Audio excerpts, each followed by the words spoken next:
1200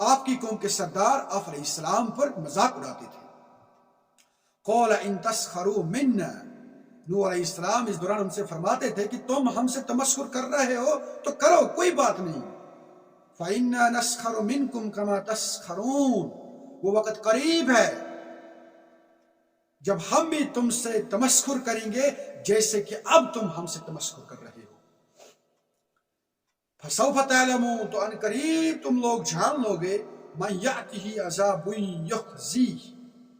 کہ کس پر آتا ہے وہ عذاب جو اس سے رسوا کر دے گا. وَيَحِلُّ عَلَيْهِ عَذَابٌ مُقِيمٌ، اور کس پر اترتا ہے وہ عذاب جو قائم رہنے والا ہے.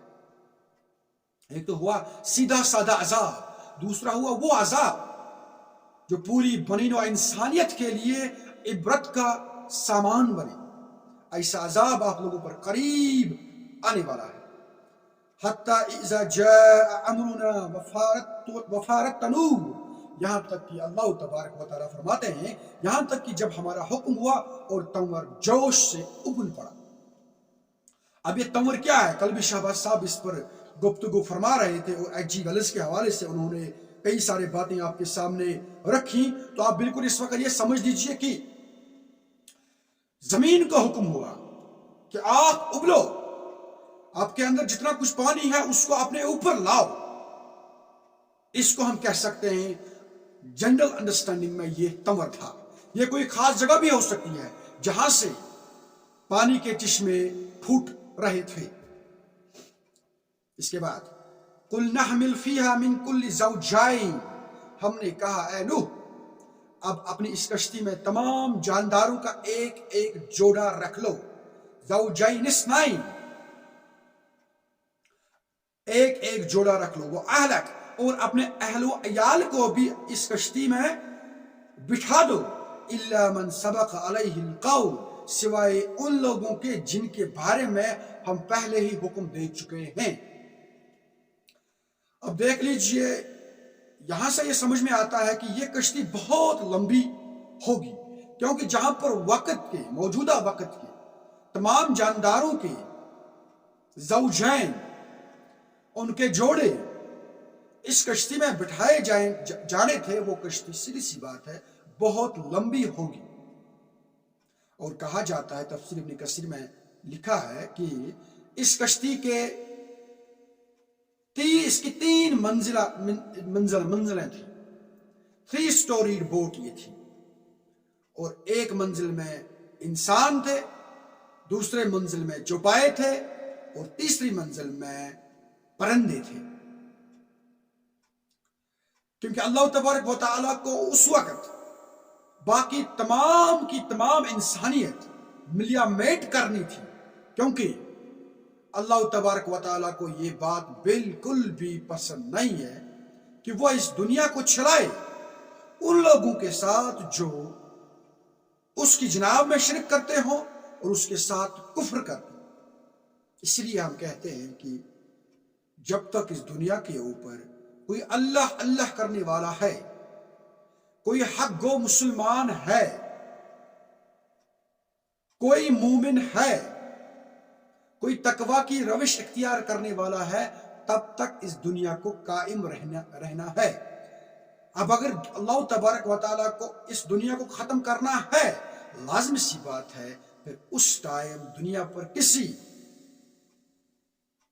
خیر خواہ انسان کو، مومن و مسلم انسان کو نہیں ہونا چاہیے. اس لیے کہا جاتا ہے جب قیامت آئے گی، قیامت سے پہلے جو مومن لوگ ہوں گے، جو مسلم لوگ ہوں گے، ان کو قبل از وقت اٹھا لیا جائے گا. اور قیامت کی جو ہولناکی ہے وہ صرف انہی لوگوں پر برسے گی جو کافر ہوں گے، جو مشرک ہوں گے، جو روگردان ہوں گے. اسی لیے اللہ تبارک و تعالیٰ سے دعا کرنی چاہیے کہ یا اللہ قیامت کی جو ہولناکی ہے اس سے ہمیں بچائیے گا. اور جب بھی آپ کا عذاب کسی بھی قوم پر آئے گا، اس عذاب کو برسانے سے پہلے ہمیں اپنے پناہ میں لے لیجیے، کیونکہ جو کوئی اللہ تبارک و تعالیٰ کے عذاب میں پھنس گیا، اور وہ بھی ایسا عذاب جو محض اس لیے بھیجا گیا ہو کہ ان لوگوں نے روح گردانی کی تھی، تو ایسے عذاب سے قطعی طور پر انسان کو اپنا آپ بچانا چاہیے اور قبل از وقت بچانے کی کوشش کرنی چاہیے۔ ومن آمن، اور ان لوگوں کو بھی اس کشتی میں سوار کریں جنہوں نے ایمان لایا۔ وما آمن معه الا قلیل، لیکن افسوس کی بات ہے آپ علیہ السلام پر ایمان نہیں لائے تھے مگر بہت کم لوگ، ویری لٹل۔ روایات میں آتا ہے کہ اتنے لمبے عرصے کے بعد آپ کے ساتھ 100 کے آس پاس لوگ جڑے تھے، محض 100 کے آس پاس لوگ جڑے تھے۔ تو ان کو بھی آپ اس کشتی میں بٹھائیے گا۔ ان ربی لغفور رحیم، یقیناً، معذرت چاہتا ہوں، اس کے بعد آیت نمبر 41 ہے، وقال اركبوا فيها، اور نوح علیہ السلام اب جب کی کشتی کے اندر سوار ہوئے تو انہوں نے فرمایا اركبوا فيها، سوار ہو جاؤ اس میں، انہوں نے اپنے ساتھیوں سے کہا سوار ہو جاؤ اس میں، اور اللہ تبارک و تعالیٰ کی طرف سے جو باقی احکامات تھے ان کو بھی پورا کرنے کے بعد انہوں نے اپنے ساتھیوں سے کہا کہ سوار ہو جاؤ اس کشتی میں، بسم اللہ مجریہا و مرساہا، اللہ کے نام کے ساتھ ہی اس کا چلنا بھی اور اس کا لنگر انداز ہونا بھی، یعنی اس کا رکنا بھی، یعنی کہ ہم اللہ تبارک و تعالیٰ کا نام لے کر اس کشتی کے اندر داخل ہوتے ہیں، اور یہ کشتی کہاں پر رکے گی، ہم اس رکنے کو بھی قبل از وقت بسم اللہ کہتے ہیں، ان ربی لغفور رحیم، اور اس دوران یا اس سے پہلے اگر ہم سے کوئی گناہ سرزد ہوا ہے اللہ تبارک و تعالی ہمیں اس سے بخش دے۔ اس کے بعد آیت نمبر 42، وَهِيَ تَجْرِي بِهِمْ فِي مَوْجٍ كَالْجِبَالِ، اور اب یہ کشتی چل رہی تھی ان سب کو لے کر پہاڑ جیسی موجوں کے درمیان سے، یعنی کہ وہ جو لہریں تھی، وہ جو ویوز تھی، وہ اتنی بڑی تھی جتنی بڑی کوئی پہاڑی ہوتی ہے۔ اب دیکھ لیجئے اتنا زبردست طوفان وہاں پر آیا تھا، اور اس طوفان کی وجہ سے وہاں کے حالات کتنے خطرناک ہوتے، اور جو لوگ اس عذاب میں مبتلا ہوتے ان پر کیا گزری ہوگی۔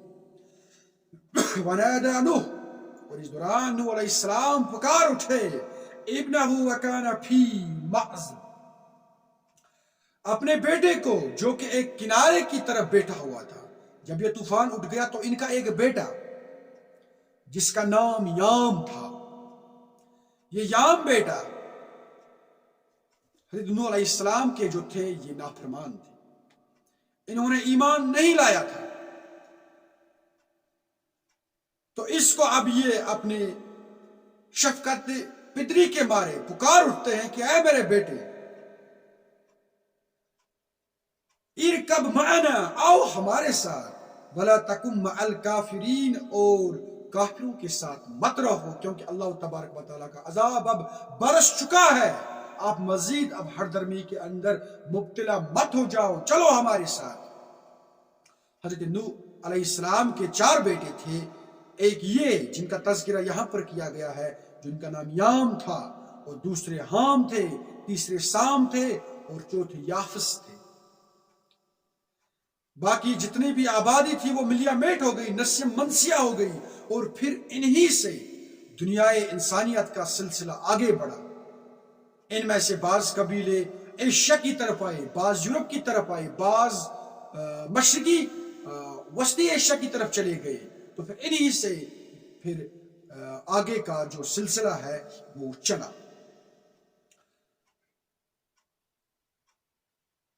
قال سآوی الی جبل، لیکن اس نے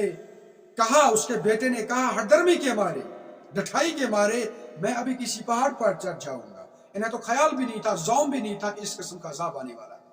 دیکھو جب اللہ تبارک و تعالیٰ کی پکڑ آتی ہے نا، وہ بہت سخت ہوتی ہے، بہت خطرناک ہوتی ہے، اور انسان کو بظاہر لگتا ہے کہ ابھی ختم ہونے والی ہے، کچھ نہیں ہونے والا ہے میرے ساتھ، لیکن یہ پھر کس طریقے سے انسان کو پکڑتی ہے وہ یہاں پر ہمیں دیکھنے کو ملتا ہے کہ جب حضرت نوح علیہ السلام کے بیٹے ان سے کہتے کہ میں کسی اونچی پہاڑی پر چڑھوں گا، یعصمنی من الماء، جو مجھے پانی سے بچا لے گا، قول لا عاصم اليوم من امر اللہ، نوح علیہ السلام نے کہا آج کے دن کوئی بچنے والا نہیں ہے اللہ کے عذاب سے، اللہ کے حکم سے، الا من رحم، سوائے اس کے جس پر اللہ رحم فرما دے۔ دیکھو مجھے جو کمیونیکیشن اللہ تبارک و تعالیٰ کی طرف سے نصیب ہوئی ہے اس میں بالکل واشگاہ طور پر کہا گیا ہے کہ آج کوئی بچنے والا نہیں ہے، صرف ان لوگوں کے جن پر اللہ تبارک و تعالیٰ کوئی رحم کا معاملہ فرما دے۔ وحال بینہم الموج فکان من المغرقین، اور اس دوران جب یہ بات چیت چل رہی تھی بیٹے اور باپ کے درمیان، ان دونوں کے درمیان حائل ہو گئی ایک موج، ایک لہر، فکان من المغرقین، اور ان کا جو بیٹا ہے وہ غرق ہونے والوں میں سے ہو۔ آیت نمبر 44، وقیل یا ارض، اب جب ساری کی ساری باقی مادہ آبادی ملیا میٹ کر دی گئی، نسیم منسیہ کر دی گئی، تو اب حکم ہوا آسمان سے، آسمان اب تم تھم جاؤ، آسمان سے پانی برس رہا تھا، آسمان کو اب کہا گیا تم تھم جاؤ۔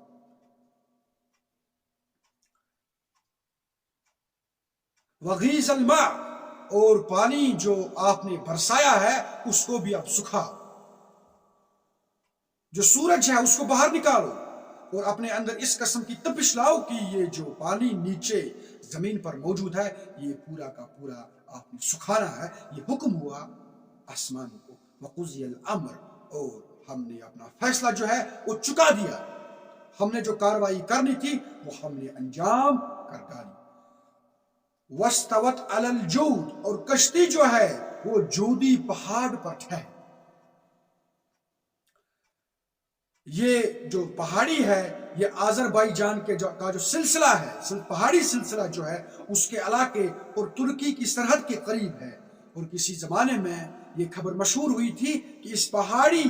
سلسلے کی ایک چوٹی پر کسی جہاز کے پائلٹ نے کوئی بڑی کشتی نما چیز دیکھی تھی۔ اب یہ بات صحیح ہے یا غلط، لیکن اللہ تبارک و تعالیٰ نے ان چیزوں کو دنیا انسانیت کے لیے عبرت کا سامان بنانا ہوتا ہے تو لازمی سی بات ہے، اور قرین قیاس ہے، ان جیسے جو شواہد ہیں، قرائن ہیں، ان کو محفوظ اللہ تبارک و تعالیٰ بھی رکھیں گے۔ چنانچہ ان باتوں کا اشارہ قرآن پاک کی بعض آیات میں بھی ہمیں دیکھنے کو ملتا ہے۔ آیت نمبر 45، ونادى نوح، اور پکارا نوح علیہ السلام نے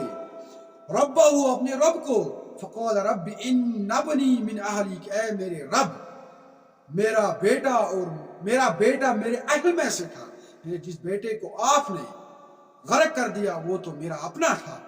وَإِنَّ وَعْدَكَ الْحَقُّ، اور یقیناً آپ کا جو وعدہ ہے وہ سچا ہے، وہ حق ہے۔ وَأَنْتَ أَحْكَمُ الْحَاكِمِينَ، اور تو تمام حاکموں میں سب سے بڑا اور سب سے اچھا فیصلہ کرنے والا ہے۔ اور ایسا لگتا ہے کہ جیسے کہ اللہ تبارک و تعالیٰ نے پہلے کمیونیکیٹ کیا تھا کہ جو اہل ایمان ہوں گے یا جن کے بارے میں میری ریکمنڈیشن ہوگی، میرا حکم ہوگا، صرف ان کو بچنا ہے، تو شاید اس میں نوح علیہ السلام کو یہ زعم ہوا ہوگا کہ اس میں ان کے یہ بیٹے بھی ہیں، لیکن جب کہ ان کے بیٹے غرق کر دیے گئے تو یہ اللہ تبارک و تعالیٰ کی جناب میں اپنے بیٹے کے حوالے سے درخواست کرتے ہیں۔ اس کے بعد آیت نمبر 46، قال یا نوح، اللہ تبارک و تعالیٰ نے فرمایا کہ اے نوح انہو لیس من اہلک، وہ تمہارے اہل میں سے نہیں ہے، انہو عمل غیر صالح، اس کے اعمال غیر صالح۔ استغفر اللہ، یہ زبردست بات یہاں پر ہے، اور اس بات کے اوپر اگر ہم ذرا سا فوکس کریں گے تو ایک بہت بڑی بات سمجھنے میں آئے گی۔ نوح علیہ السلام کے خون کے بیٹے کو بھی اللہ تبارک و تعالی فرماتے ہیں کہ عملی غیر صالحہ کی وجہ سے یہ آپ کا بیٹا قرار نہیں پائے گا۔ اس کا مطلب یہ ہوا کہ اصل رشتہ جو ہے وہ مسلمانیت کا ہے، وہ اسلام کا ہے، اور یہی رشتہ دائمی رشتہ ہے، اور اسی رشتے کے اوپر آپ کو کوئی خیر پہنچنے والا ہے۔ باقی اگر آپ کا کوئی خون کا بھی رشتہ ہوگا، کوئی بھائی ہوگا، کوئی بہن ہوگی، کوئی ماں ہوگی، کوئی باپ ہوگا، یہ آپ کو کسی قسم کا فائدہ دینے والا نہیں ہے until and unless وہ عمل صالحہ کرنے والے ہوں گے۔ فَلَا تَسْأَلْنِ مَا لَيْسَ لَكَ بِهِ عِلْمٌ، تو آپ مجھ سے اس چیز کا سوال نہ کریں جس کے بارے میں آپ کو علم نہ ہو۔ یہ اللہ تبارک و تعالی حضرت نوح علیہ السلام سے کہتے ہیں کہ آپ شفقت فطری کے مارے اپنے بچے کے حوالے سے درخواست کرتے ہیں، لیکن آپ کو کیا معلوم کہ آپ کا جو بیٹا ہے وہ کس قسم کے گندے کاموں میں، غلیظ کاموں میں مبتلا تھا۔ انی اعظک ان تکون من الجاہلین، میں آپ کو نصیحت کرتا ہوں کہ آپ جذبات سے مغلوب ہو جانے والوں میں سے نہ بنیں۔ اس کے بعد آیت نمبر 48، قال رب انی اعوذ بک، اور اگر تو نے نوح علیہ السلام نے عرض کیا اے پروردگار میں تیری پناہ طلب کرتا ہوں، ان اسألک ما لیس لی بہ علم، اس سے کہ میں تجھ سے ایسی بات کا سوال کروں جس کے بارے میں میرے پاس کوئی علم نہ ہو۔ یا اللہ، میں نے شفقت پدری کے مارے اور سطحی انفارمیشن کی وجہ سے آپ سے درخواست کی، لیکن مجھے کہاں معلوم تھا کہ میرا جو بیٹا ہے یا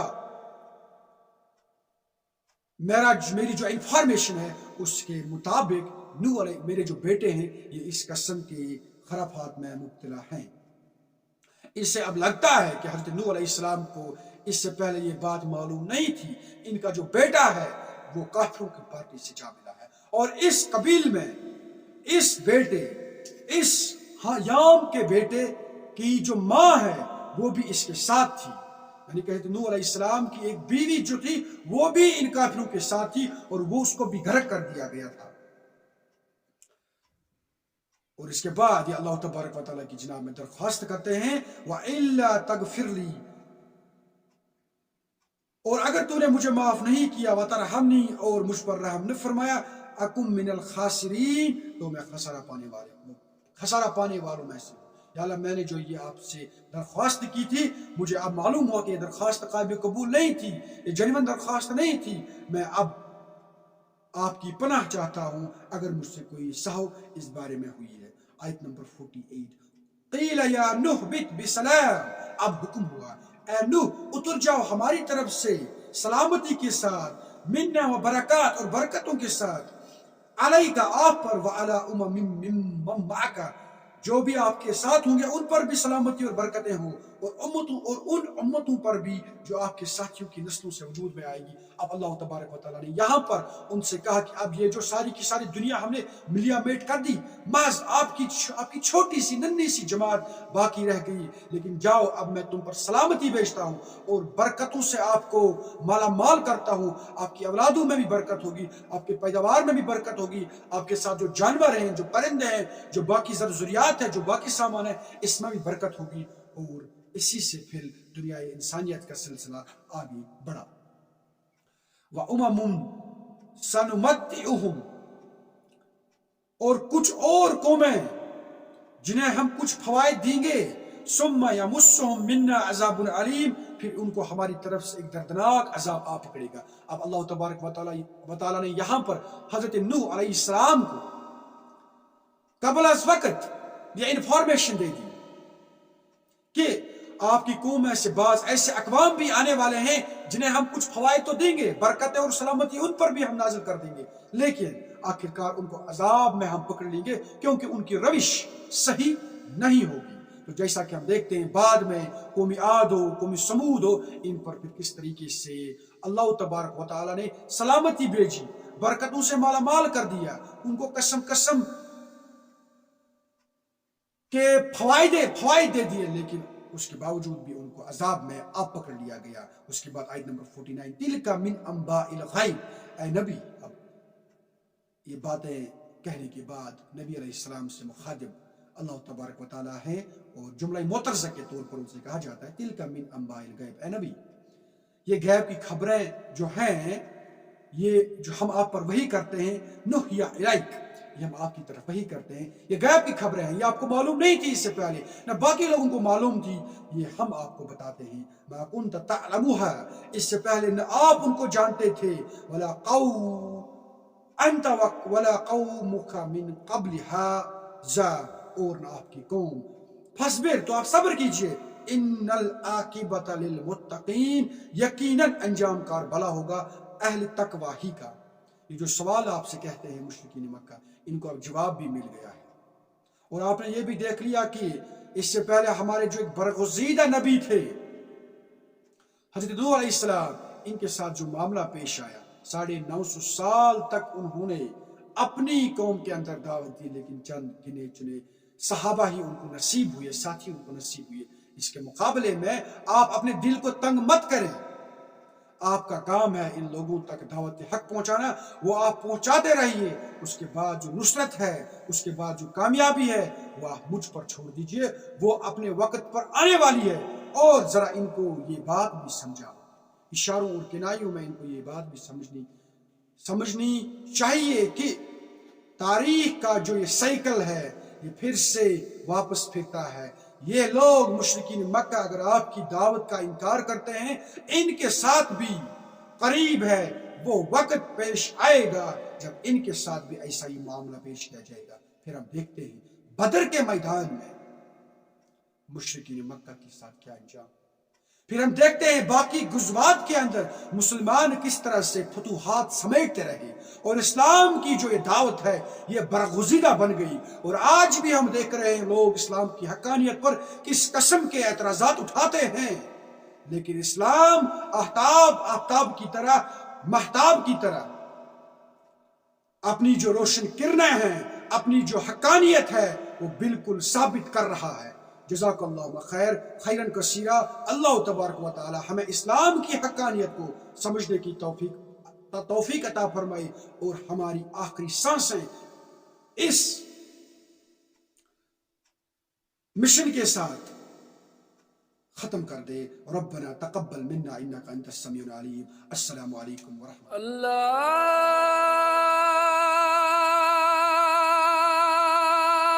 اکبر، اللہ